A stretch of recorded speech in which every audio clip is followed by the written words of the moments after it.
Në fshatin e vogël të Lunxhërisë, i fshehur mes maleve të thepisur dhe lumenjve të kristalt që rrëshisnin midis guralecëve, jeta rrinte ngadalë dhe pa angull.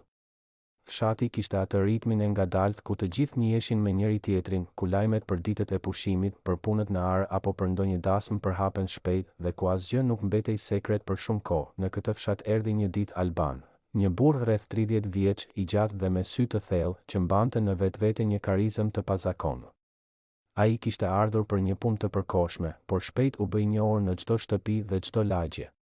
Burrat e fshatit e shikonin me dyshim dhe pak xhelozi, ndërsa gratë nuk mund ta shmangnin tërheqjen që ndjenin ndaj tij. Ai nuk kishte bërë asgjë të jashtëzakonshme, por diçka në mënyrën se si fliste, si buzëqeshte dhe si përqendrohej tek secila grua, e bënte të duket magjik. Në fshatin e Lunxhërisë jetonte një familje e thjeshtë dhe e njohur për të gjithë: Sulejmani, gruaja e tij Elira dhe vajza e tyre Diana. Diana sapo kishte mbushur 22 vjeç dhe ishte e njohur për bukurinë dhe zgjuarsinë e saj. Elira ishte një grua e fortë dhe e përkushtuar, me një zemër të madhe, që punonte për të mbajtur familjen dhe për të krijuar një jetë të qetë për fëmijët e saj. Alban filloi të afrohej me Dianën. Ai e vështronte me një vëmendje të veçantë, duke e bërë të ndiejej e veçantë, e bukur dhe e pëlqyer. Vajza u tërhoq menjëherë nga mënyra e tij e tërheqjes dhe nga ajo mister që mbante gjithmonë në shikimin e tij. Por, pak nga pak, Alban filloi të afrohej edhe me Elirën. Ai kishte një mënyrë të jashtëzakonshme për t'i bërë të dyja të ndiheshin të veçanta, secila duke menduar se është e vetmja. Në fillim, fshatarët vëzhgonin me kureshtje sjelljen e tij.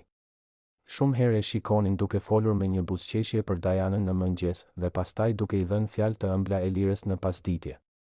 Askush nuk e kuptonte si ndodhte kjo, dhe askush nuk dyshonte se gjërat mund të shkonin kaq larg. Alban ishte mjeshtër në manipulimin e emocioneve, ai dinte të nxirrte më të mirën nga secila, duke krijuar një varësi emocionale që ishte pothuajse e pashmangshme. Në pak muaj, ndodhi e pabesueshmja. Elira dhe Diana mbetën shtatzën nga i njëjti burr në të njëjtën kohë. Askush nuk e besonte, por simptomat nuk mund të mohoheshin. Fillimisht u përpoqën të mbajnë sekret këtë fakt, duke menduar se fshati nuk do ta merrte vesh.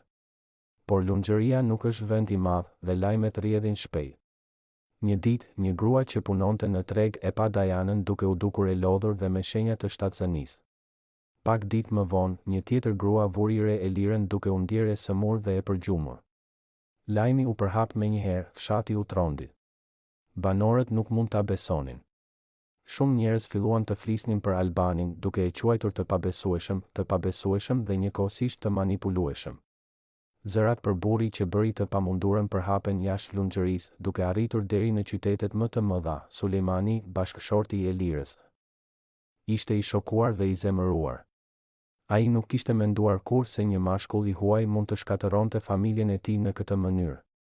Një natë dimri, kur borë e bardhë mbulonte fshatin, ai shkoi tek shtëpia e Albanit dhe e përballi burrin. Ai shpërtheu në akuza dhe fjalë të ashpra, ndërsa fqinjet qëndronin prapa derës, të tmerruar dhe të mahnitur, duke dëgjuar çdo fjalë. Alban nuk u trem. Ai qëndroi i qetë, me buzëqeshjen e tij të zakonshme, duke ecur midis akuzave si të ishte një lojë. Ai nuk pranoi të fshihej dhe nuk kërkoi falje. Për të, gjithçka ishte pjesë e një strategjie të brendshme, një mënyrë për të manipuluar emocionet dhe për t'i mbajtur të dy gratë të lidhura me të. Ndërsa muajt kalonin, lidhja mes Elirës dhe Dianës u bë më e ndërlikuar. Fillimisht kishte tension, urrejtje dhe turp, por gjithashtu një farë ngrohtësie dhe solidariteti mes tyre. Ato kuptuan se, pavarësisht fajeve të Albanit, ato ishin viktima të një situate që nuk kishte precedent. Ndonjëherë buzëqeshjet e tyre fsheheshin pas dhimbjes, por ato filluan të mbështesnin njëra tjetrën, duke ndarë frikën, shqetësimet dhe ëndrat për fëmijët që po vinin në jetë. Fshati nuk pushonte së foluri. Shumë merrnin anën e vajzës, disa të nënës, por shumica mbeteshin thjesht të tmerruar nga fuqia që një burr mund të kishte mbi dy gra njëkohësisht. Një grup banorësh filloi të përbënte teori për mënyrën se si Alban mund të kishte arritur këtë. Disa thonin se ishte magji, të tjerë mendonin se ishte vetëm manipulim dhe aftësi psikologjike. Kur erdhi koha e lindjeve, tensioni në Lunxhëri u rrit në kulmin e tij. Fshati ishte i ndarë midis kuriozitetit, neverisë dhe habisë. Nëna dhe vajza lindën fëmijët e tyre në të njëjtën periudhë, duke krijuar një situatë që askush nuk mund ta kishte parashikuar. Banorët e ndihmuan ato të përballonin momentet e vështira, por secili hap i tyre ishte në nënvëzhgimin e komunitetit. Alban, ndërkohë, vazhdonte të qëndronte në fshat. Ai nuk ishte thjesht një shkaktar i dhimbjes, ai u bë një figurë që askush nuk mund ta harronte. Një mashkull që sfidoi normat, shkatërroi jetën e një familjeje dhe la pas histori që do të rrinte për breza, por mes gjithë kësaj, fshati mësoi diçka të çuditshme. Jeta mund të marrë rrjedha që askush nuk i imagjinon, dhe njerëzit shpesh bëjnë gjëra që duket se janë të pamundura.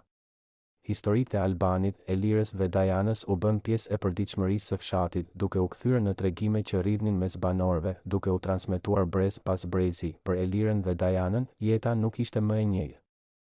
Ato mbajtën fëmijët me kujdes dhe dashuri, duke përballuar komentet dhe gjykimet e komunitetit. Ato mësuan të mbështesnin njëra tjetrën dhe të gjenin forcë brenda vetes. Një marrëdhënie e pazakon dhe e dhimbshme u shndërrua në solidaritet, ndërsa fshati mësoi të pranojë se ndonjëherë e pabesueshmja ndodh para syve tanë.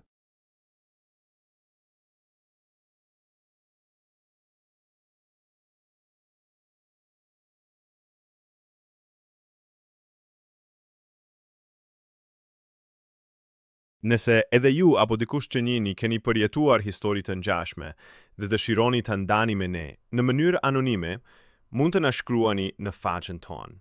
Ne jemi këtu për t'i dhënë zë atyre që janë heshtur për vite me radhë. Historitë tuaja kanë rëndësi, dhe kur tregohen, ato mund të bëhen shpresë për dikë tjetër që është ende në errësirë. Mos harroni të bëni like në këtë video nëse ju prek, të lini një koment me mendimin tuaj dhe të abonoheni në kanalin ton për më shumë histori reale, të forta dhe të papërpunuara nga jeta në Shqipëri. Ne postojmë çdo ditë në orën 6 të mbasdites dhe çdo video është një dritare drejt një historie që meriton të dëgjohet. Faleminderit që qëndruat me ne deri në fund. Ju presim në videon e radhës.